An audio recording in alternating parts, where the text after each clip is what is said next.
IAAPA without talking to our good buddy, Adam House here at the Great Coasters booth. My friend, how's it going? Good to see you guys, man. Yeah, what a guy. I see how this is. Okay. I see how it is, right. Okay. All right, now, you've been busy. Oh, I follow you on Facebook, and I see every week. Wait, do you creep on me on Facebook or what? I Here, creep a like, little bit. I know. Okay. Not okay. surprising. I got you. And you've been all over the world recently. I have. Where you been? What you been up to, my friend? I just got back from China on Friday this past week. We just commissioned a brand new ride called the Viper in Wanda Nanchang Cultural City. Kind of a mouthful, but I was going to say, how many times have you said that? You're pretty good at it. Quite a few. Once you're there for 2-3 weeks, you kind of get everything in check. You kind of know what's going on. Just a little bit about the ride, guys. The ride, this is the biggest ride we've ever built. It's almost a mile long, okay? And from the time you leave the station till the time you get back is almost 4 minutes, okay? The ride is the most unbelievable thing I've ever ridden. It's that ride that you pull into the brakes and you just let out a breath of air because you're just like, my God, that was unreal. It truly packs a punch. It's Ghostrider on steroids. What it is. I love Ghostrider. You got to ride it in March. It's fantastic. Exactly. It's exactly what it is. So, I mean, it has bigger styrofoam bolts? Something like that, yes. Styrofoam bolts. What a guy. Now, I just got to ask, from how is it traveling to China? Because I know that's something with all the parks going up, and Disney's got the park going in, so there's a lot more increase of China travel. How is that, just as a experience? My first trip over there, it truly is a culture shock. It's a whole different place, guys. I mean, it literally is nothing like here.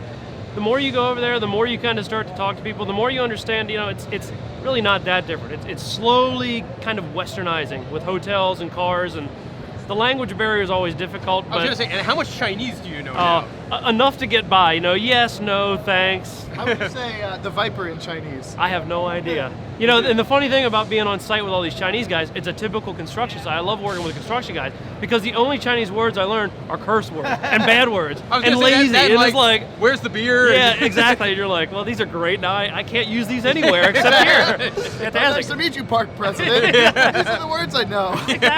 Exactly. All right, so that's what you have been doing. Mm-hmm. Let's transition now to what you're going to be doing next. Sure.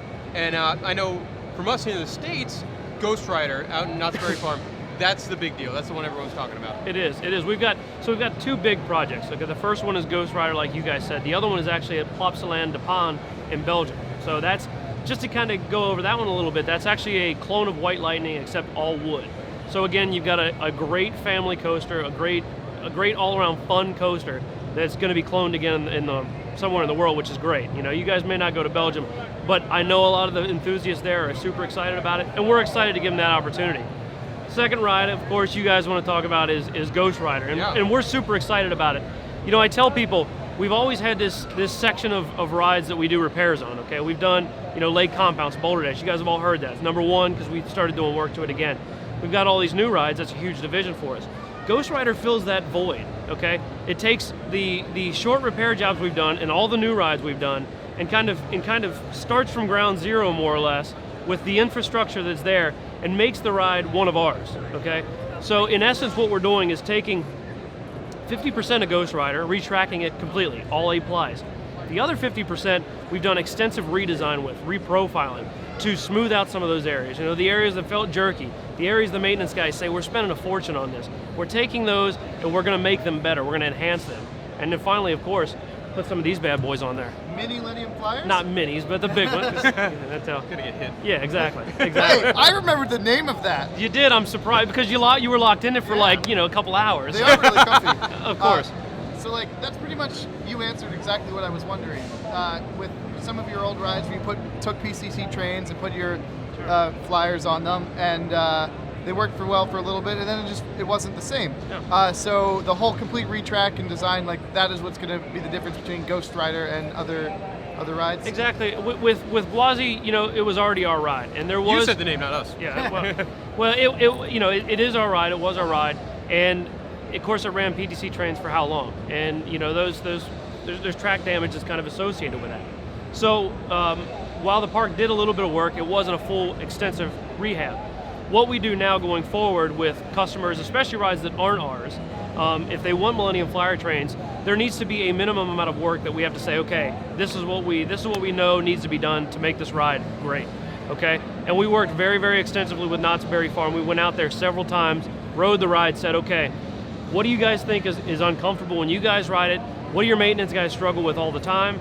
We took all that in consideration, took the G-force measurements, sat down and said, okay, look, based on our knowledge, we feel these areas of the ride could truly be enhanced by going with a reprofiling. I mean, physically changing what they are. The other sections, what we're not going to do is take off a board or two here, a board or two there. We're going to go all the way to the base boards, right? Kind of smooth it out, blend it out if it still needs it, put all new wood on the whole thing, all new track, top of lifter brakes, and then put our trains on it. And I'm going to tell you right now, the thing's going to be a top 10 ride again. And speaking of brakes, you got rid of the mid-course.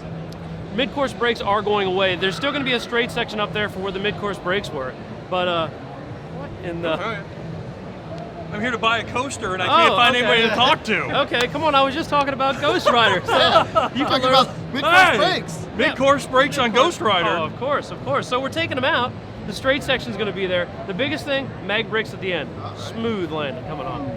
Smooth landing coming on. So what is this about? What is it? I'm here trying to buy stuff. Oh, and I'm sure. These guys are blocking me from being able to do said buying stuff. That's right. I mean, that's pretty much we do at every single booth at IAAPA, is we come in with the big fancy cameras, and people are like, oh, you guys might buy something? These guys are going to be more important because they have big cameras, and they push people away. So if you don't mind. Yeah, we've got some meetings to go to. Yeah, thank you. Well, this has been the In the Loop team here at the Great Coasters booth, and I will see you guys later.